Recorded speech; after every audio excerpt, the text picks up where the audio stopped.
Evangelho de João, capítulo número 13, versos 34 e 35. Quem achou, diga amém. Quem não achou, diga misericórdia. Diz assim a palavra do Senhor: um novo mandamento vos dou, que vos ameis uns aos outros, como eu vos amei a vós, também vós uns aos outros vos ameis. A igreja.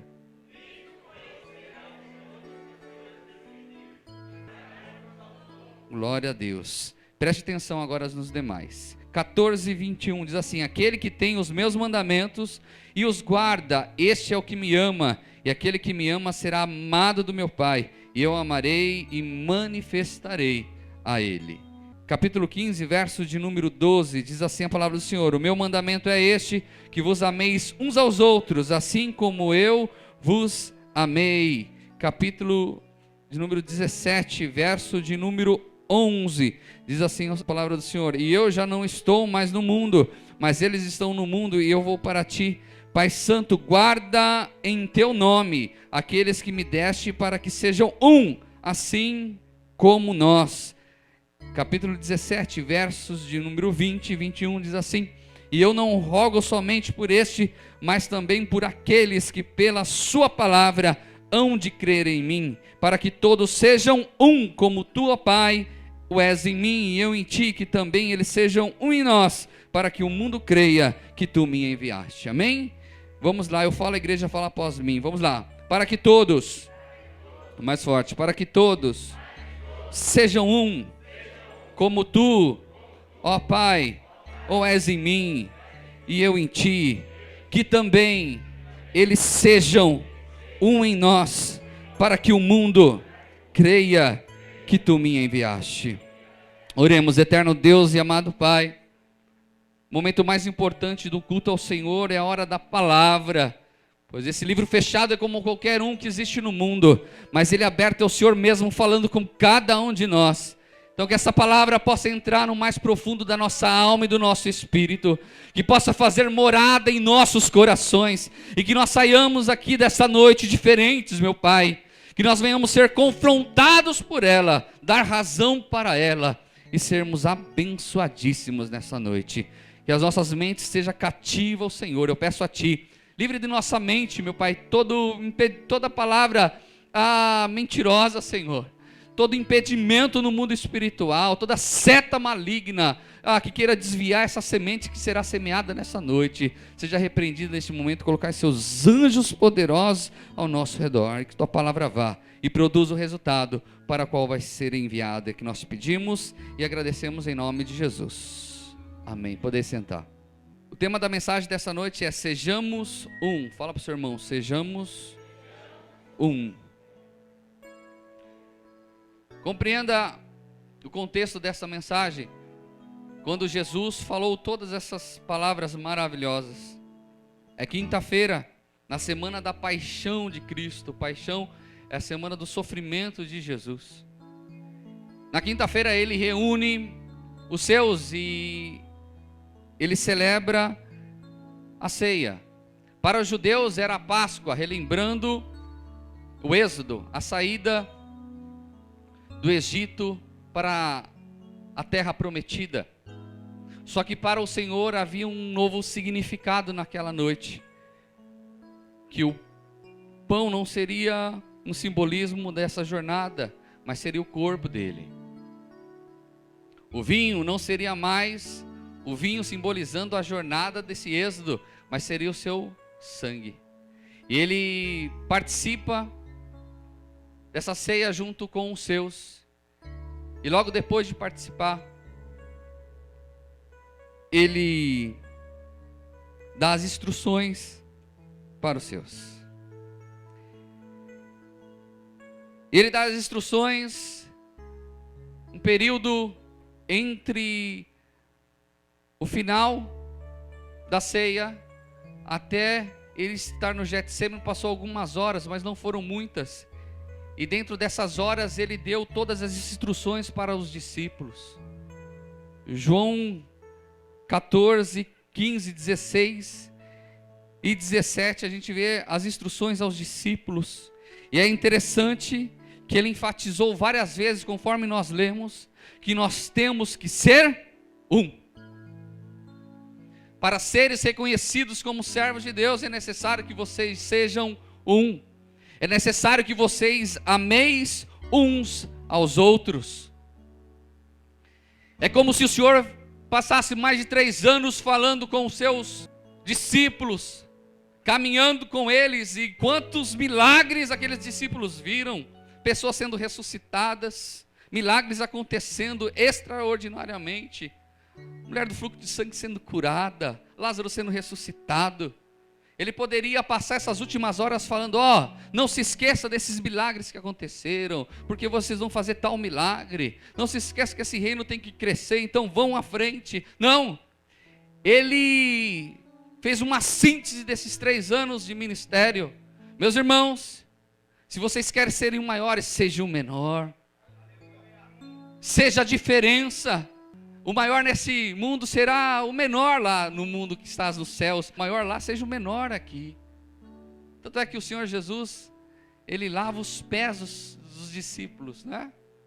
Eles, um brigando com o outro, quem seria maior no reino de Deus, se assentaria à destra do Pai, e Jesus lava os pés daqueles camaradas, né? E é interessante que tem tudo a ver conosco essa mensagem. Tem tudo a ver com a nossa caminhada com Cristo. Tem tudo a ver, porque nós estamos perdendo o alvo. Muitas vezes a gente está preocupado com a fama, nós estamos preocupados com o status, estamos preocupados que nós temos que ter uma catedral maior para ter o maior número de pessoas congregando. E às vezes a intenção até é boa, mas a motivação interna não é.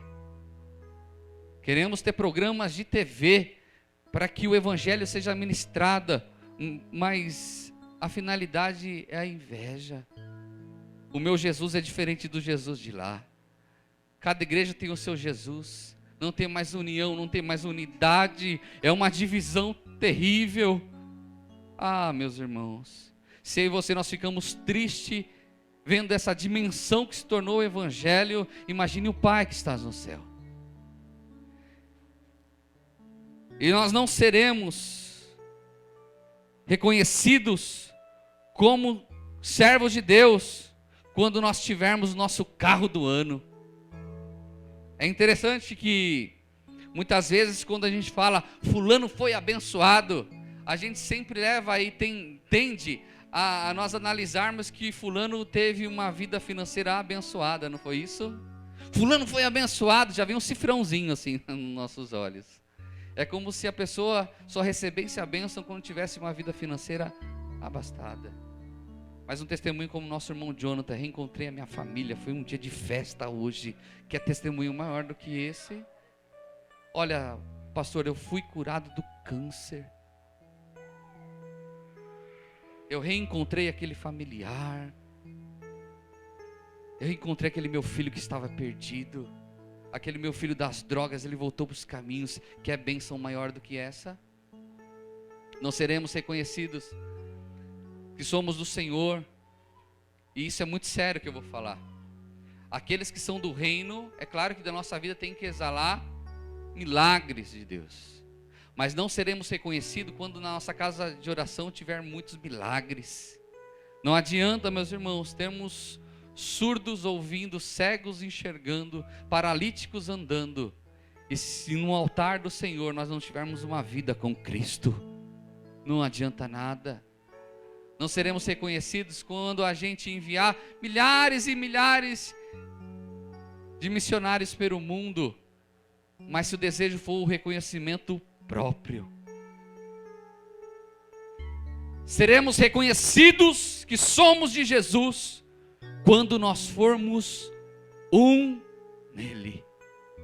A oração do Pai foi o seguinte: Pai querido, que eles sejam um como eu sou contigo. Ser um não é fácil. Não é fácil. Cada um nasceu num berço. Cada um nasceu numa cultura diferenciada. Cada um nasceu num modo de vida e assim por diante. Mas eu quero lhe falar algo muito sério. Ser um não é uma opção para o servo de Deus. É uma obrigação. E é não ser um só dentro da igreja Avivamento em Cristo, mas ser um com todos aqueles que professam a fé em Cristo Jesus. Sermos um não é ser exclusivista, mas é saber que o feiticeiro, o macumbeiro precisa da graça de Deus e precisa que nós venhamos alcançar com este amor. Sermos um é ser diferente do mundo. Às vezes nós rotulamos a nós mesmos como o ungido ou a ungida do Senhor. Não mexe com o ungido do Senhor, não mexe com a ungida do Senhor, não mexe comigo. Não, não é desse jeito não. A graça do Senhor está para todo mundo, para todos. Amém? Diga assim: ser um, mais forte, ser um não é uma opção, é uma obrigação. Amém? Ser um em comunhão, em amor, santidade, em companheirismo. E eu quero falar aqui alguns fatores que é importante para nós analisarmos a nossa vida, para compreendermos essa comunhão. Como é, pastor? É muito difícil isso. Um é São Paulino, outro é corintiano, outro é palmeirense. Vai administrar isso dentro da cabeça dos amados, né? Um gosta do azul, outro gosta do amarelo. Um quer viajar para Búzios, outro quer lá para Recife. É difícil, meu irmão, é difícil. Mas vamos lá. Como fazemos para sermos um? Diga para o senhor, pergunta para o seu irmão. Como fazemos, irmão, para sermos um? Primeira coisa, temos que ter a consciência que devemos servir um ao outro em humildade.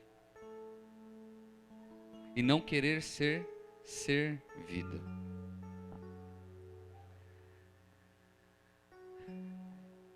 Você sabe que diácono quer dizer, vem da raiz grega chamado mesa. É como se a pessoa tivesse que se prostrar para servir as outras pessoas. Então, diácono tem que ralar bastante, né? Mas Jesus, como eu bem falei, Ele falou que aquele que quiser ser maior no reino dos céus tem que ser o menor aqui. Tem que ser o menor. Essa história que alcançou o pastorado e não vai precisar mais lavar o banheiro quando tem a necessidade. Chegou no pastorado, mas tem que andar com o carro blindado, cheio de segurança. Já é levita da casa do Senhor. Ai, se o pastor falar para eu vir cedo aqui orar. Eu não, eu sou o levita. Eu sou o obreiro. Meu tempo de segurar bêbado na calçada já passou. Ainda na Paz e Vida, aqui na Cachoeirinha, e eu, diácono, ficava na porta, e um belo dia chegou um bêbado, e eu já vi igreja para ter bêbado, mas ali era algo extraordinário. Tinha uma tribulação de uma mulher do outro lado da rua, a dona do bar, que ela enviava os bêbados. E até teve um caso dessa mulher, que ela chegou, vinha à igreja, um dia ela estava passando na calçada, estava eu e o Rodrigo, e aí ela estava chorando muito, e a gente se compadeceu daquela hominha. E pedimos para ela entrar, e conversando com ela, ela ficou endemoniada. Aí eu descobri quem que estava enviando aqueles abençoados lá para a igreja. Mas fato é que aquele bêbado chegou, aquele irmão bêbado, e ele estava perturbando, e aí teve uma hora que ele fez assim para mim. Falei, não é que ele quer comigo. Aí eu fui para outra calçada do lado da igreja, e o Rodrigo Rosa foi atrás de mim. Dali a pouco, meu irmão, esse bêbado me agarrou no pescoço, nós saímos rolando no meio da calçada, e o Rodrigo em cima, aquele salseiro. Mas se hoje eu precisar aconselhar um outro bêbado e ele quiser que eu saia rolando, eu vou ter que sair rolando também. Não é porque nós temos tantos anos na igreja que somos mais ou menos do que ninguém. Nós não temos carteirinha de tempo, com tempo de prazo de matrícula. A Lili é interessante, toda vez que ela vai no médico, ela vê o CRM. Ih, CRM é muito, muito grande aqui. Esse médico aí, eu não sei não, é muito jovem pro meu gosto. Aí se o CRM é antigo, não, esse médico é bom. Diga assim, crente não tem CRM. Crente não tem CRM. Fato é que nós devemos ser humildes perante Deus. O salmista diz, no Salmo 147:4, que o nosso Senhor, Ele conta as estrelas, chamando cada um pelo seu nome. Tudo foi feito por Ele, para Ele e através dEle. Jesus Cristo estava na criação. Existe mais de 6 sextilhões de estrelas no universo. Tem mais estrelas no universo do que grão de areia na terra. E Jesus Cristo chama cada um pelo seu nome. Rei dos reis e Senhor dos senhores.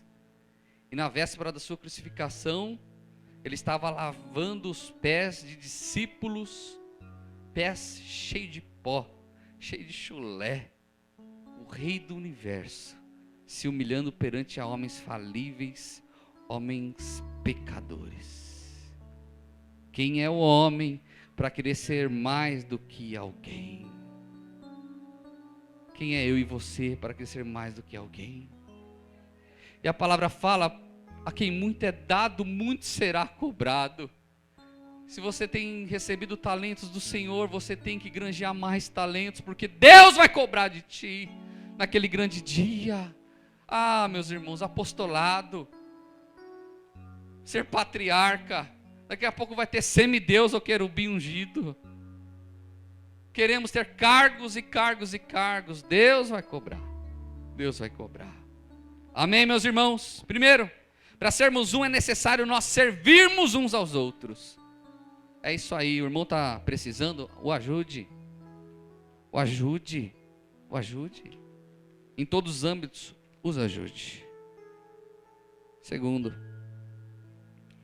para nós sermos um, é necessário nós respeitarmos o temperamento de cada um. Isso é muito sério. Diga assim, Deus não transforma temperamento, transforma caráter. Aquele que roubava, não rouba mais. Aquele que se prostituía, não se prostitui mais. Agora, temperamento não muda. Quem é sanguíneo, será sempre sanguíneo. Quem é fleumático, será sempre fleumático. Quem é colérico, será sempre colérico. E quem é melancólico, será sempre melancólico. É interessante que o sanguíneo, ele é extremamente alvoroçado, comunicativo. Repara, tem pessoas que falam assim, ô irmão, por gentileza, pegue a cadeira para mim, lá no fundo. Se você demorar 3 segundos, ele já foi e já pegou. Pessoa que é sanguínea, meu irmão, ela não espera por ninguém, ela vai e faz. Em termos, isso é bom. Mas tem um lado negativo disso também, porque a pessoa é extremamente volúvel.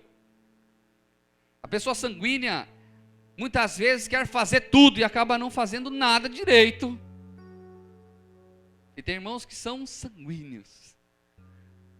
Um dia eu falei para um amigo meu que ele era sanguíneo. E ele ouviu toda a ministração, que tal, não sei o quê. Um dia ele estava nervoso. André, eu sou sanguinário mesmo. Falei, que sanguinário, meu? É sanguíneo.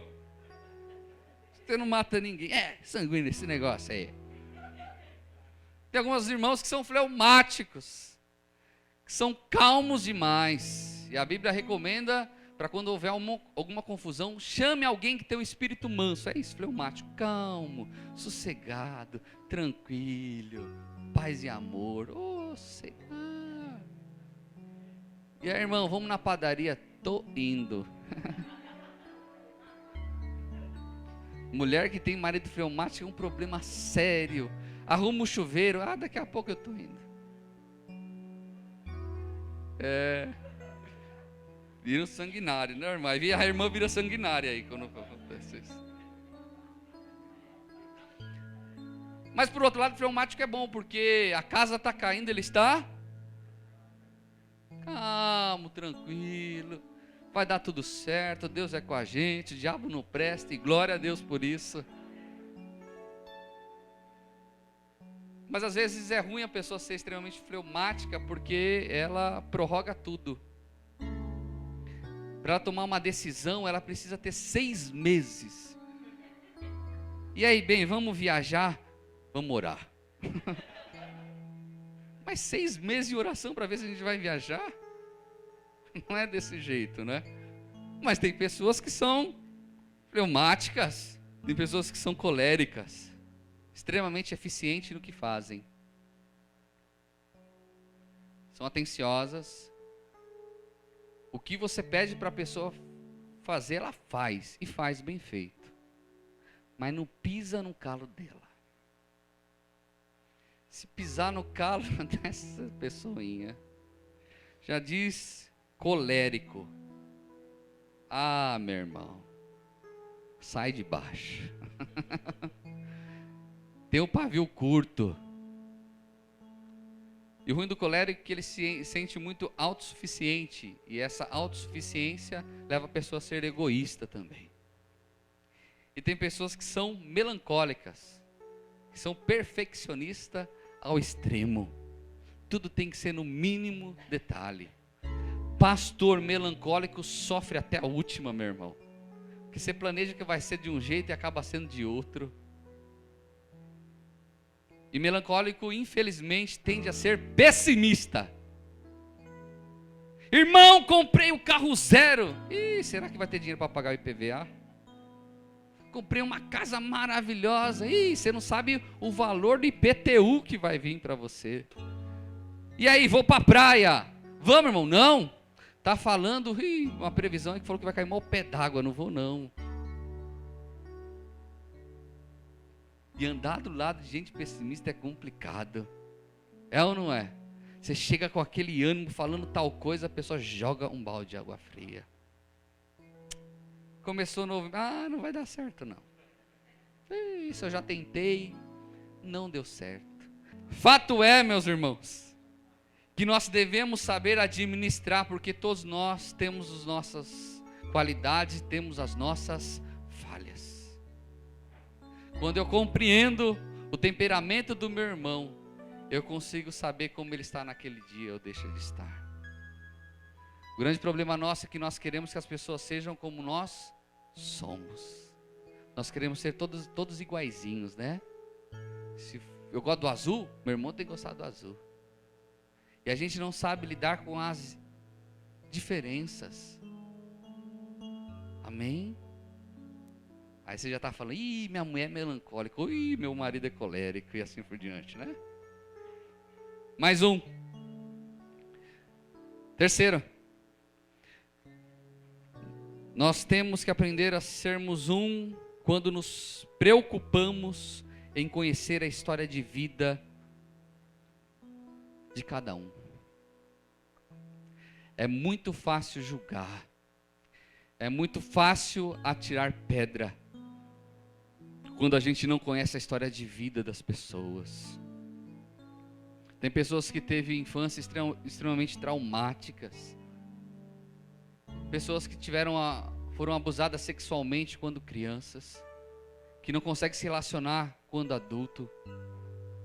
Pessoas que infelizmente tiveram traumas, foram espancadas quando pequena pelos filhos. Meus irmãos, eu vi um vídeo essa semana que eu fiquei furioso.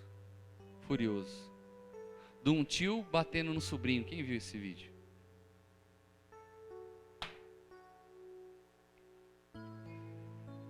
Foi uma sessão de espancamento. E o menininho tão pequeno, e aí eu lembrei do Isaac tão pequenininho, teve uma hora que o tio espancou, e aí ele ficou de joelho com a mão para cima, assim, pedindo perdão. Olha o trauma psicológico na vidinha deste pequeno quando ele crescer. E no seio da igreja nós encontramos pessoas de todos os tipos, de todas as formas. Pessoas que tiveram passado no alcoolismo, pessoas que perderam família e assim por diante.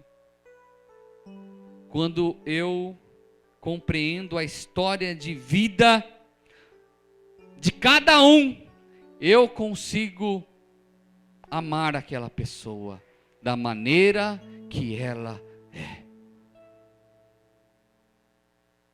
O pastor tem por obrigação conhecer a história de vida de cada um. E passa o tempo, a gente vai conhecendo ainda mais. E eu consigo compreender por que aquela pessoa não está bem naquele dia, porque ela tomou aquela atitude assim por diante. Olha para o seu irmão e fala assim: eu tenho que te conhecer dia após dia. Eu quero lhe falar, irmão, você tem que se abrir às vezes para aquele irmão, para falar dos seus temores, daquilo que está lhe trazendo tribulação, para que nós venhamos orar por você. Não vai contar para o fofoqueiro, senão a torcida do Corinthians fica sabendo, né? Mas a Bíblia fala para nós chamarmos um irmão mais chegados e confessarmos os nossos pecados, as nossas falhas. É necessário termos esse braço amigo. Traumas de infância é um negócio complicado. A Lili fala que o avô dela, todas as vezes que era convidado a ir a uma festinha, uma festa de aniversário, ou as filhas eram combinadas, ele fazia todas as filhas jantarem bastante para não comer nada na festa. Isso é crueldade, meu irmão. Criança ir numa festa e não comer salgadinho, não comer... E eu vejo alguns traços hoje na minha sogra que remete a este passado que ela teve. Traumas. Eu quero falar, meus irmãos, que o maior psicólogo que existe se chama Espírito Santo de Deus. E Ele que trata, é Ele que nos trata no mais profundo da nossa alma. Eu quero lhe falar, se tu tem algum trauma de infância, alguma coisa que você sabe que atrapalha a sua vida, o Santo Espírito está tratando com a tua vida no dia chamado hoje. Amém? Amém? Existem feridas na nossa alma que só o Espírito Santo pode tratar e curar. E é importante que aqueles que têm feridas na alma possam deixar o Espírito Santo tratá-los e esquecer: o passado passou. Põe uma pedra em cima desse problema, segue rumo à cidade celestial. Não usa isso também como uma muleta para ti. Ah, pastor, eu sou desse jeito porque quando eu era pequeno, os meus amiguinhos não queriam brincar comigo. Para com isso também, né? Amém? Último. Aí você pode estar me dizendo: pastor, mas para sermos um é difícil porque tem pessoas que me feriu tanto. Existem pessoas dentro do meu cotidiano, seja aqui na igreja, na minha família, que já me feriu tanto que eu não consigo estar junto. E eu quero lhe falar algo: amar não significa gostar. Diga assim: amar não significa gostar. Amar não significa que você tem que estar junto com essa pessoa que te machuca 24 horas por dia. Amém? Existem pessoas, como Paulo falou, se possível tenha paz. Tem pessoas que é difícil mesmo. Manter um relacionamento até de amizade é complicado. Existem pessoas que são amargas por si só. Vive a vida amarga. E aí nós chegamos no asilo, tem tanto velhinho, que dó, mas vai ver o que ele era quando ele era mais novo. Tem pessoas que são más. Infelizmente tem pessoas que são difíceis de lidar. E aí não vou falar: não, irmão, tem que amar e ficar beijando e receber. Não. O amor, meus irmãos, tem que ser acima disso. Senhor, fulano tem me machucado. Tu bem sabes que eu não gosto, mas eu vou amá-lo. eu vou orar e interceder por essa vida para que ele tenha um encontro com o Santo Espírito de Deus. Amém? É difícil a gente falar para a esposa amar aquele cônjuge que tanto tempo a maltratou e a largou e deixou com os filhos. Como amar uma pessoa que só deu desprezo. Como amar pais que lhes abandonaram, né? Quando nós recebemos o perdão de Deus, nós conseguimos perdoar todas as pessoas. Quando nós compreendemos que nós fomos perdoados por um alto preço, nós conseguimos perdoar. Amém? Se coloque em pé nesse instante. Glória a Deus. Quem compreendeu a mensagem dessa noite? Salmo 133. Mas pastor, qual é a intenção? Qual é a intenção então de Deus de sermos um só para ser reconhecido que é dele? É muito mais do que isso. Salmo 133 diz assim: ó quão bom e quão suave é que os irmãos vivam em união. É como óleo precioso sobre a cabeça que desce sobre a barba de Arão e que desce a orla das suas vestes. Como orvalho do Hermon que desce sobre os montes de Sião, porque ali o Senhor ordena a bênção e a vida para sempre. Diga assim comigo, verso 3: como orvalho do Hermon que desce sobre os montes de Sião, porque ali o Senhor ordena a bênção e a vida para sempre. O Senhor ordena a bênção quando há a união entre os irmãos. A bênção de Deus é liberada quando nós estejamos unidos em Cristo Jesus. Por isso que a gente tem que lutar com toda a veemência qualquer sinal de divisão dentro da igreja, qualquer sinal de divisão dentro do seu lar, qualquer sinal de divisão dentro da tua família, porque quando há desunião, reino dividido, Deus não opera. Mas quando há a união, meus irmãos, as bênçãos do Senhor é derramada sobre as nossas vidas de uma forma sobrenatural. Quem quer ser abençoado pelo Senhor, meu irmão? Quem quer ter a bênção de Deus sobre a vossa vida? Quem quer ver tudo funcionar? É necessário estarmos unidos. Pode ser que você tenha ouvido essa mensagem e você fala: Senhor, está difícil. Para eu ser um está complicado. O momento que eu tenho passado em minha vida é complicadíssimo. O Espírito Santo de Deus está tratando contigo hoje. Hoje. No dia chamado hoje. Feche seus olhos. Eterno Deus e amado Pai, Senhor, nós ouvimos a Tua doce palavra nesta noite. Senhor, eu peço a Ti que o Senhor venha nos ensinar a nós amarmos uns aos outros, a compreendermos que nós somos diferentes, que às vezes a opinião do nosso irmão não é a mesma que a nossa e nem por isso nós iremos descartá-los. Muitas vezes nós queremos eliminar, muitas vezes nós queremos jogar fora das nossas asas aquela pessoa que já não fala a mesma língua que a gente.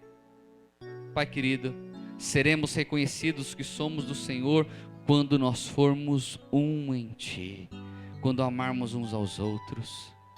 Não seremos reconhecidos pelos dons que o Senhor tem nos dado, não seremos reconhecidos pela benéfice na vida financeira que o Senhor tem nos concedido, mas seremos reconhecidos como nós formos um.